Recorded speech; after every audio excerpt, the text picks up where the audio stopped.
So our first presenter is Per Anders Rodling.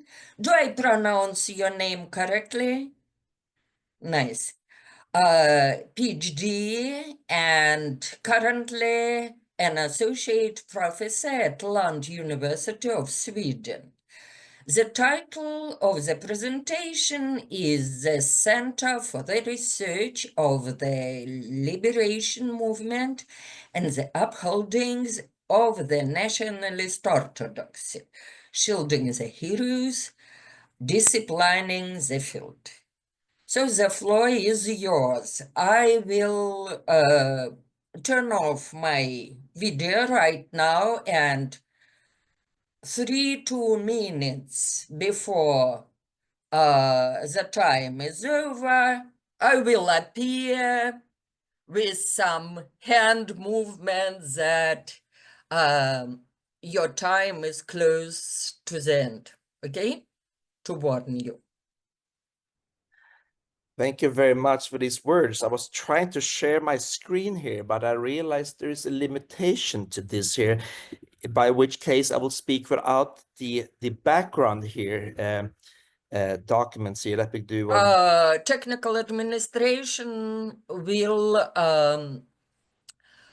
open the option. Yeah, see here. He is opening right now this option Wonderful. to share the screen. Sash. Everything should work for you. You should be able to share the screen and everything. Just press the share button below and it should work. At the share button, I get database, Microsoft SharePoint database. The green button. It is the clear green button. Yeah, I don't I get layout. Or you can before starting to speak, you can pass us this presentation and we will show it for you. I'll try to send to Jure Latush, but it's too big to be sent. It's 32 gigabytes. Possible, but you know possible. what I do? I present it like this, you know, without support. It's only like the background. Okay. Well, thank you so much for having me here to have a chance to present. My presentation is dealing with this phenomenon of national memory and what my colleague at the University of Copenhagen, Maria Melkso, refers to as mnemonic security. And we've seen this phenomenon appearing across the post-communist space. Of course, Lithuania and Poland were in many ways trendsetters with the Polski Instytut Pamięci Narodowych in 1991 and Lithuania in 1998 with the institute with the telling name Genocidas ir Resistencias, Genocide and Resistance Center of Lithuania. Ukraine was a little bit of a latecomer, 2006 with Yushchenko setting up the Ukrainsky Institut Nationalnej Pamięci. But you do have a joint sort of trend in this, in which a certain narration of history centering on things done to the in-group and also lionizing, heroizing the defenders of national values. And of course, the problem here that I'm interested in is how these attempts to regulate the memory of the nation is running into difficulty when it's being transposed outside the borders of the nation. Because even though these institutes operate and have names like National Memory of Pamięci Narodowych or Nationalne Pamięci, it doesn't, of course, work that way, particularly not in border regions. Nations as such or ethnic groups as such do not have a memory, but they construct a meaning. And that is done, of course, also within families and within communities and often across borders. And of course, when this is constructed in a way that the consolidating states disapprove of, there has been significant controversy. That happened in Poland when Jan T. Grosz published his book Sąsiedzi, Neighbors. It happened when Jan Grabowski published Dalej jest noc, or Na posterunku, Night without end, or On Post. It happened in Lithuania when Ruta Vanagaitė published her book Mūsiškiai, or Naši liūdi, or Our People, and so on and so on. So what I'm interested in is how memory legislation, such as the memory laws in Poland, but of course also the memory laws in Lithuania and Ukraine. In Ukraine, you have Law Project 2538/1, the law project which directly outlawed what they called in Ukrainian znevazhenia, disrespect of heroes of the nation, of fighters for Ukrainian statehood in the 20th century, and then went on to publish a list of 72 organizations which by law were not allowed to be disrespected, including, of course, both wings of the Organization of Ukrainian Nationalists, Ukrainian Army, and so on. So this approach, of course, even though the law did not stipulate a punishment, this was a way to set out the limits of permissible speech, what could be said, or rather, what could not be said. But as of course, this is a misnomer, and a lot of this research that's being carried out that could be regarded as disrespecting, say, Yaroslav Stetsko, Dmitry Klatskivsky, or for that matter, Roman Shukhevych, is carried out outside of the borders of Ukraine. That is how normal, and that is how history works.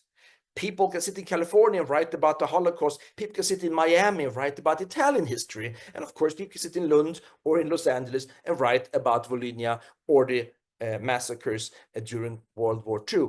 There's nothing strange about that. So memory is getting increasingly transnational, but this is seen as violating the logic of the nation. Had I been able to share this, which I am not, I would have shown you a very nice design, the layout of the Dossier Shukhevych, Propaganda, Stereotypy, Desinformacja, for the meeting that was put together in October of 2023 by the Center Dosledzeń Wyzwolonego Ruchu, which is the front organization, one of many, operated by the Bandera wing of the Organization of Ukrainian Nationalists.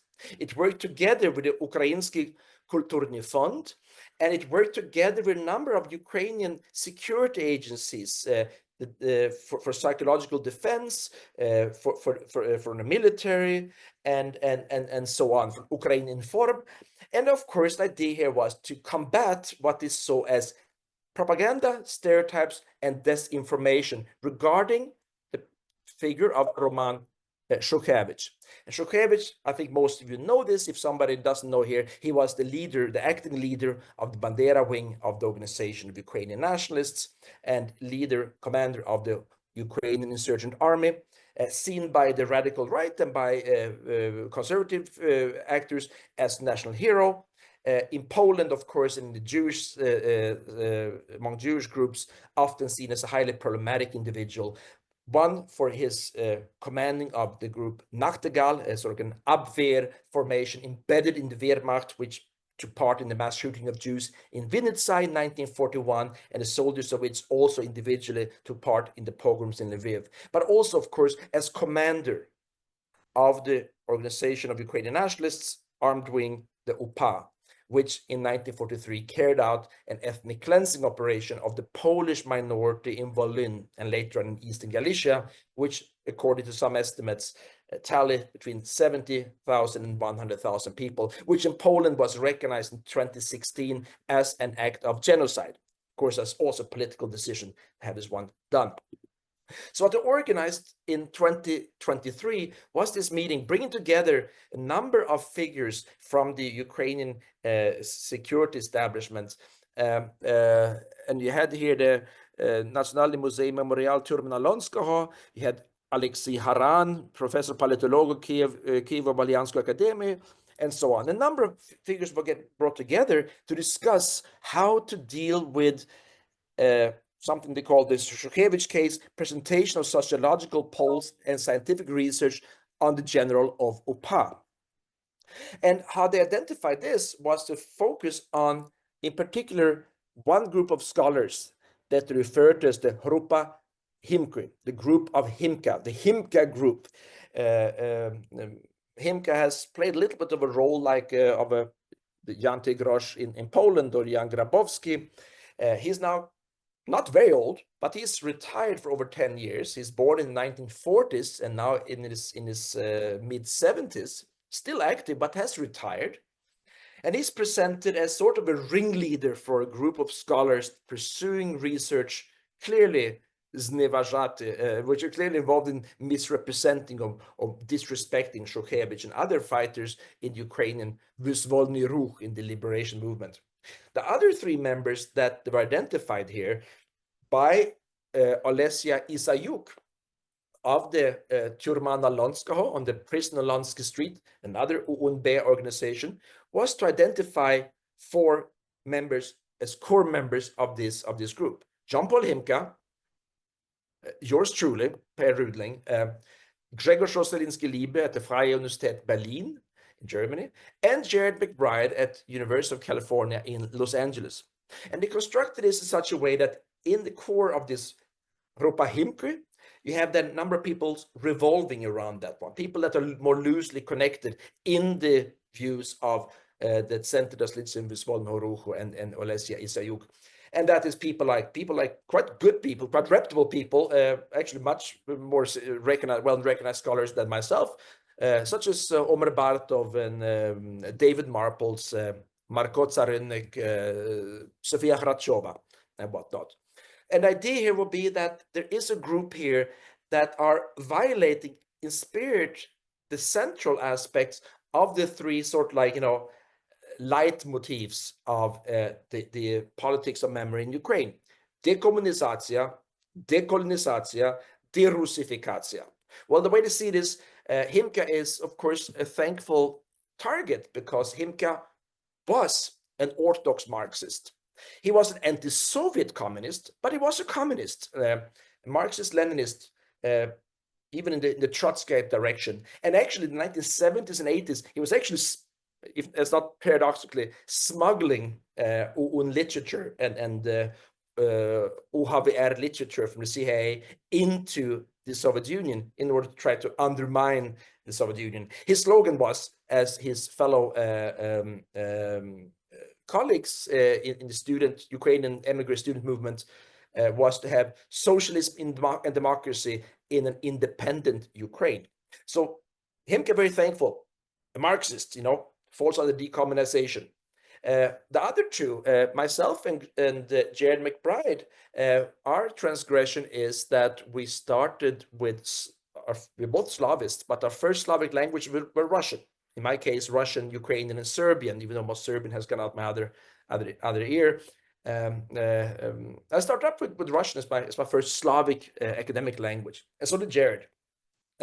Of course, that's normal state of affairs in Western Europe, and certainly was in the 1990s. So we would also fall under the derussifikacja. And we, of course, Olesya Isayuk identified Jared in particular, Jared McBride, of holding colonial views, of taking an imperial Soviet colonial view of Ukrainians. Grzegorz Rosyliński-Liebe got off easy. He was labeled as an extremist, as somebody who's bringing up an extremist attitude here to make any form of reasonable discussion about Bandera and Shukhevych impossible. The interesting thing about this, I would have another slide here with Olesya Isayuk and her Google Scholars statistics. She has a Google Scholar citing of 1 for 1 book, Magnum Opus Pra Ukrainsky Vyzvolny Ruch, a review of Ivan Patryliak's work, the dean of Department of History at the Shevchenko University in Kiev. The problem here for these promoters of the nationalizing agenda is that they have very few performances of participation in international conferences. They don't publish in international peer-reviewed journals. They don't present in international conferences. But in the fact of Vyatrovich and Isayuk and so on, they publish primarily within their own press, what they call popular science. In the case of Vyatrovich and Isayuk, publishing with Vyatovich's wife, Yarina Yasenevich, in her series Nash Format, also run by the Organization of Ukrainian Nationalists. Another person who came on here, so of course that's a problem, because the people that write critical inquiry about Volhynian massacres and about Nachtigal and about the pogroms 1941 do this in an international arena, whereas the critics operate within a rather parochial Ukrainian setting. Alexei Haran also participated at these meetings. Alexei Haran is a political scientist in Kiev, and he was able to present a number of numbers in how the Ukrainian approval of Shukhevych was up. In 2008, only 19% or 25% of Ukrainians approved of Shukhevych as a hero. Now this is up to over 6 out of 10 people recognize Shukhevych as a hero. So Shukhevich's approval rating went up from being about the same as Stalin's in the 2010s up until 60% today. And this is how these operatives reason.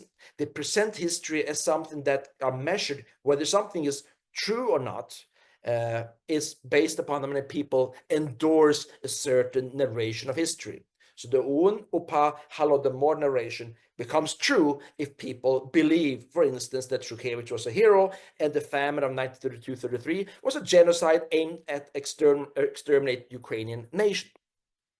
Other members here, of course, the problem with Alexei Haran, of course, I would have shown you this too also, is also interesting in the due to the fact that Haran is old enough to have started his career in the 1980s.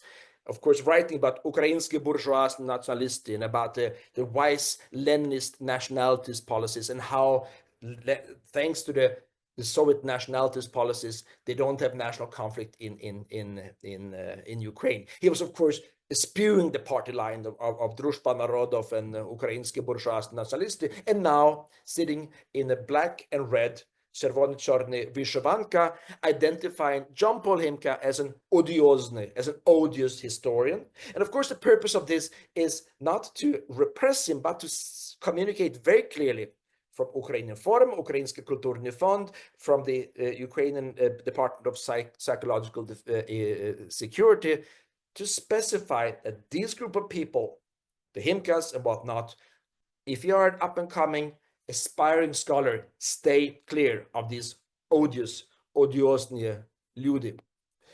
Other figures here were Volodymyr Vyatrovich, who presented this as being part of a larger Ruski Mir plot due to the fact that both Himka and Rosalinsky Liebe and yours truly, and also Timothy Snyder, had their work stolen in 2010 and 2012 by a scandalous Party of Regions member of parliament, Vadim Kolesnichenko. And even though none of us approved of this, he simply stole our work and published it on his own publishing house in a very poor Russian translation.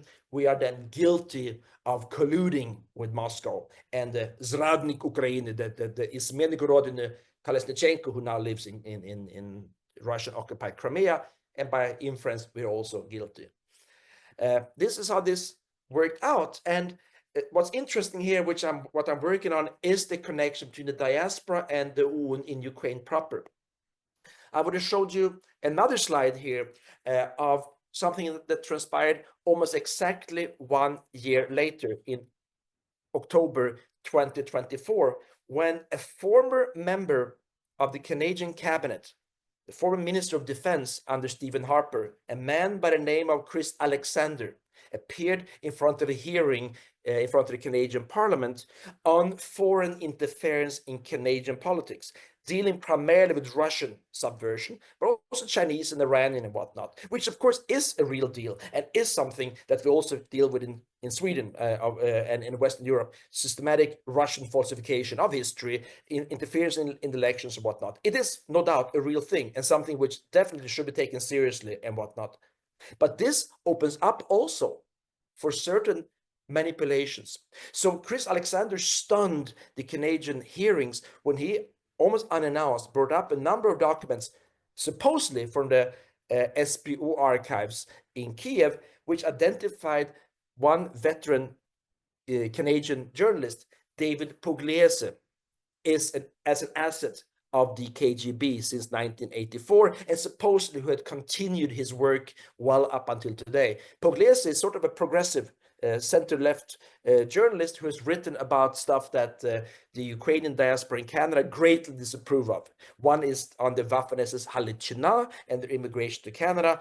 He has written a lot on the Yaroslav Hunka scandal, which shook Canada, which led to, well, those who were not familiar with this, when Zelensky visited Canada in 2023, the speaker announced a surprise move that we have a Ukrainian hero, a Canadian hero here with us in the Canadian Parliament today. He's a 98-year-old man who fought the Russians during World War II. Of course, it took only half an hour before the news was out that this, of course, could only be in one formation, in the Waffen-SS Halichina. And he was given 2 standing ovations, leading to a big scandal, of course. This was a freebie for Russian propaganda, and it was, of course, a major embarrassment for the Trudeau government, which forced the speaker to resign. So Alexander appeared and identified here now this red herring, this bête noire of the Ukrainian emigre, right? David Pugliese as a supposed traitor to Canada and as asset. And I want to show you another file of this, how this made it into the pages of Ukrainska Pravda or Европейska Pravda, European Truth, Ukrainian Truth, that exposed him as a KGB agent. And of course, widely disseminated through social media by Vladimir Vyatrovich, now a member of parliament for the Poroshenko bloc. Нарешті в Канаді почали відкривати російську агентуру. І знову знайомі прізвища борців з декомунізацією, he wrote. Finally, they're exposing the Russian Agentura in Canada, and again, the well-known names of fighters against decommunization. So also this transmitting of documents, and I was trying to find out what these documents were. They did not have these documents that identify Pugliese as a supposedly KGB agent, supposedly, we don't know, from the SBU archives in Kiev, lacked the Dela, the Arkushi, and whatnot. They were without complete citations. And I've written Andriy Kahut, and I've written the Foreign Intelligence Archives in Kiev 4 times asking for these documents. They haven't found them. How they made it to Chris Alexander, we don't know, but Alexander is working very closely with the Liga Ukrainskih Kanaditsev, League of Ukrainian Canadians, which is the UN Bandera Front in Canada, and works very closely with them. And of course, he chose this hearing to expose, as he said, Pugliese, because had he done this in writing in an article, and if he couldn't back up the Pugliese as a KGB agent, and in fact, Zradnik, and Izmennik Rodin, a traitor, this would be a libel offense. He could have been sued for that, but he did it under parliamentary privilege. So you have the situation that historians are being singled out as troublemakers with allusions to them being agents of Russia. But in the case of journalists, in the case of Pugliese, it went even further. It explicitly denounced him as traitor to Canada. And this, of course, has been part of a general trend. A book that came out very recently, in my opinion, not a very strong book, by Serhiy Zhuk, which I would have showed you on the final slide here, had this been working here. The KGB, Russian Academic Imperialism, Ukraine and Western Academia, 1946 to 2024, by Serhiy Zhuk. He identified this problem with a number of well-known Ukrainian historians that he identified either as former or current collaborators with the security establishment. He identified Oksana Shevel at Tufts University, whose grandfather was the foreign minister of the Ukrainian SSR. He mentioned Serhiy Yekelchik, who supposedly comes from a nomenclatura family in Kiev. He identified Serhiy Plokhy, who was dean in Zaporizhia in the 1990s as having connections with the nomenclatura, and so on, and so on, and so on. And went as far as to say that 75% of the Russianists in the 1990s and thereafter have various forms of connections with intelligence services and being assets. So there is this sort of almost, I shouldn't call it paranoid, but going in this direction. Excuse me, Pierre, the time is over. That is perfect, because let's proceed to conclusions. That were the conclusions. We have, so what I'm doing here with this is that there is a question that we're dealing with here, that national memory is not national, and how various agencies try to control the formation of national memory beyond the nation. And this is something I think which we need to stay attuned to, which is an issue. Of course, a petty small thing compared to the horror that Ukraine is going through right now, not least with this betrayal by the Trump administration. So of course, I'm sitting here in a very privileged position and in a safe environment, but still, nevertheless, this is an attempt to police and control what sort of history can be pursued. And I think particularly those of us who are working in a safer position with tenure have an obligation to problematize this use, this instrumental use of history. Sorry for going over time, and thank you so much for keeping track of the time. Thank you a lot for your presentation and this quite clear case of, well, in the field of history or critics of science and politicization of scholarship. And it seems it's just a comment. It seems that it is in the same vein that Viktor Schnellman in Russia is doing when analyze history of, to say, humanities with his externalist methods. So it seems, yes, your approach seems to be quite viable. And we have already two questions. The first is about the support of Bandera and nationalist movements, whether it rose after the February 22 or not. What is, in your opinion? Whether the Bandera movement was strengthened after February? The support, the public support of Bandera, of nationalist movements. What is the rate of this support? Now, that's a very good question, and something which should be dealt with very delicately, because given that this is casus belli for a war of aggression by the Russian Federation, that they're going to denazify Ukraine and whatnot, this is, of course, utter nonsense. And the far right in Ukraine was never in a position of authority. Svoboda got 10% in the parliamentary elections of 2010, but never got more than 10%. And even though Svoboda had a couple of members in the government in 2014, the support have more or less collapsed.